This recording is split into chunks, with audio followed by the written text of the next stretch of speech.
Radhe friends, I hope आप सब बहुत बढ़िया होंगे एंड आपकी जो प्रिपरेशन है पटवारी की वो बहुत बढ़िया चल रही होगी। आज हम डिस्कस करने वाले हैं ऑफिस ऑटोमेशन टूल्स के बारे में कि ऑफिस ऑटोमेशन टूल्स होता क्या है। Now we will discuss. But उससे पहले मैं आप लोगों को बता देती हूँ कि हम जो अभी प्रिपरेशन करने वाले हैं वो देखो यार, आपको पता है अगर आपने JOIT का भरा होगा, ठीक है, उसको उसमें आपको पता है कि ऑफिस ऑटोमेशन टूल्स तो आएगा ही आएगा। मैं सोच रही हूँ कि जो ऑफिस ऑटोमेशन से आगे के जितने भी टॉपिक है, ठीक है, ऑफिस ऑटोमेशन से रिलेटेड या ऑफिस ऑटोमेशन के जो भी टॉपिक है उनको हम ना डेप्थ में करते हैं। यानी कि उनको हम डेप्थ में करते हैं। जैसे हमारे पास MS वर्ड हो गया, एक्सेल हो गया एंड उसके बाद हमारा PPT का प्रेजेंटेशन का हो गया, ठीक है। इन सारी चीज़ों को हम डेप्थ में करते हैं। आज मैं आपको समझाती हूँ कि ऑफिस ऑटोमेशन टूल्स होता क्या है। ऑफिस ऑटोमेशन टूल्स का मतलब होता है कि जिन टूल्स को हम अपने ऑफिस वर्क के लिए यूज़ करते हैं डिजिटली। जैसे कि हमारे पास लेटर्स टाइप करना हो गया, कोई रिजल्ट फाइंड आउट करना हो गया, या फिर हमारे पास जो हो गया कोई डाटा है, ठीक है, या फिर हमने मेल्स वगैरह सेंड करनी है, वो सारी चीज़ें जो है वो हमारी आती है ऑफिस ऑटोमेशन में। तो अभी हम डिस्कस करते हैं MS word. But MS words पे डिस्कस करने से पहले हम किसी और चीज़ के बारे में डिस्कस करेंगे, दैट इज़ अवर हमारा जो होता है MS ऑफिस, ठीक है, कि MS ऑफिस होता क्या है।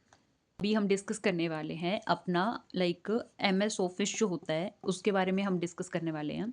देखो, पहले आप लोगों को समझ में आना चाहिए कि जो हमारे पास MS ऑफिस होता है या हमारे पास ऑफिस 365 है, that is our software package. क्या है वो? हमारे पास एक सॉफ्टवेयर पैकेज है, ठीक है, जिसमें कि आपको PPTs होगी, या फिर डॉक्यूमेंट हो गया, या फिर आपको कोई वर्ड में लेटर वगैरह टाइप करना है, ठीक है, वो सारी चीज़ें एक ही पैकेज में मिल जाएगी। That is our MS office. इसी के साथ साथ हमारे पास और भी कंपनीज़ के सॉफ्टवेयर्स होते हैं।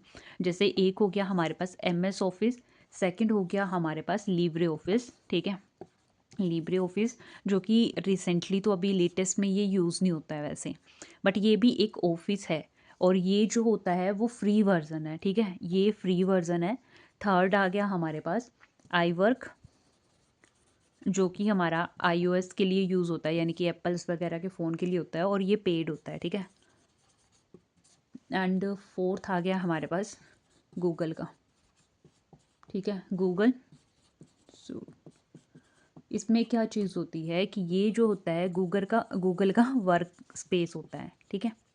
जैसे कि आपकी ईमेल है, उसमें आपको 15 GB फ्री मिलती है। देन उसके बाद अगर आपको कोई और चीज़ उसमें इंस्टॉल वगैरह करनी है तो उस चीज़ के लिए आपको जो है वो पेड वर्जन होता है। ये इसके लिए भी पैसे देने होते हैं आपको, ठीक है। नाउ अभी हम डिस्कस करते हैं MS ऑफिस, जो कि हमारे 2024 के अकॉर्डिंग लेटेस्ट जो इन्फॉर्मेशन है उसके बारे में। तो अभी हम डिस्कस करते हैं MS ऑफिस के बारे में। अभी हमारे पास जो MS ऑफिस है वो कौन से ईयर में एस्टेब्लिश हुआ था? वो हुआ था हमारे पास 1988 में। और इसका जो फर्स्ट वर्जन था दैट इज़ अवर ऑफिस 1.0, ठीक है। एंड उसके बाद अभी जो लेटेस्ट वर्जन है जो कि 2024 के अकॉर्डिंग अपडेटेड है, ठीक है, वो है हमारे पास ऑफिस 2024। एंड इसका जो क्लाउड वर्जन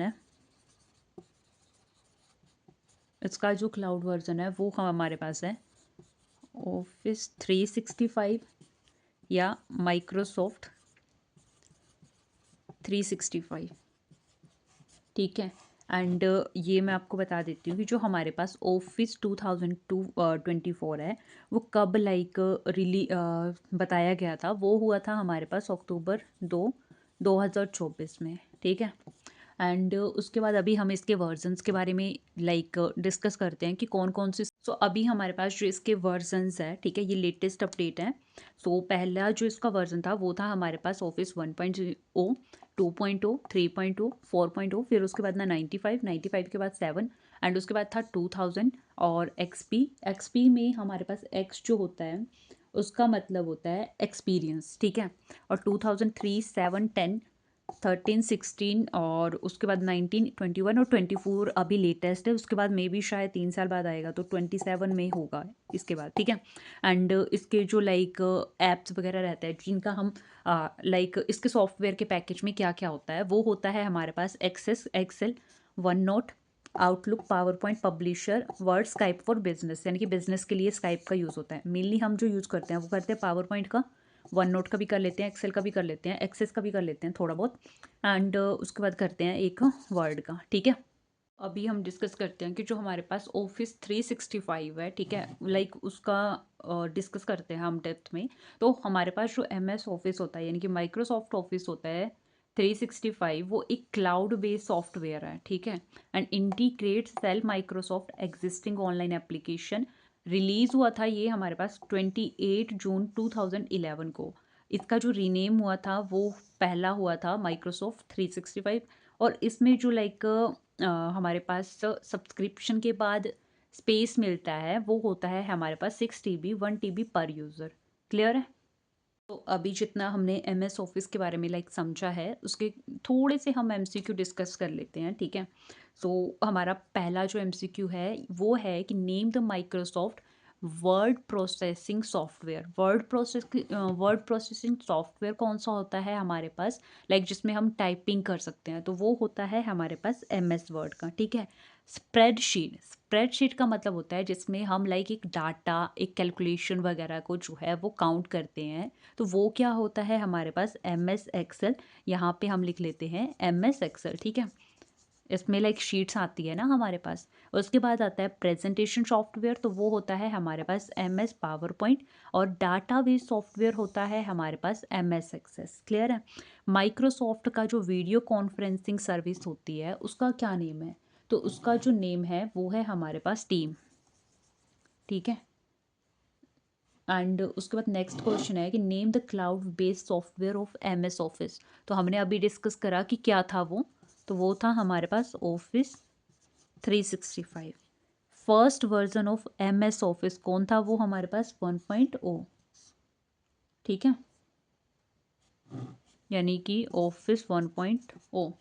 एंड उसके बाद इस लाइक ये जो डिस्कवर हुआ था वो हुआ था 19 नवंबर 1990। क्लियर है।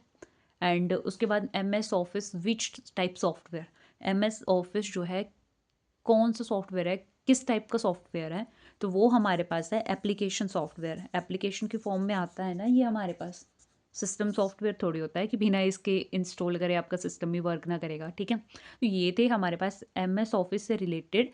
नेक्स्ट जो भी हम डिस्कस करेंगे वो करेंगे हम MS वर्ड के बारे में। क्लियर है। आई थिंक आपको वीडियो बढ़िया लगी होगी एंड ये शॉर्ट एंड क्रिस्प वीडियो थी। हम ऑफिस ऑटोमेशन टूल्स के बारे में जो है वो डेप्थ में क्लियर करेंगे बिकॉज हमने JOIT की भी प्रिपरेशन करनी है। तो मुझे लगता है कि उस चीज़ के लिए हमें डेप्थ में सारी चीज़ें समझनी चाहिए।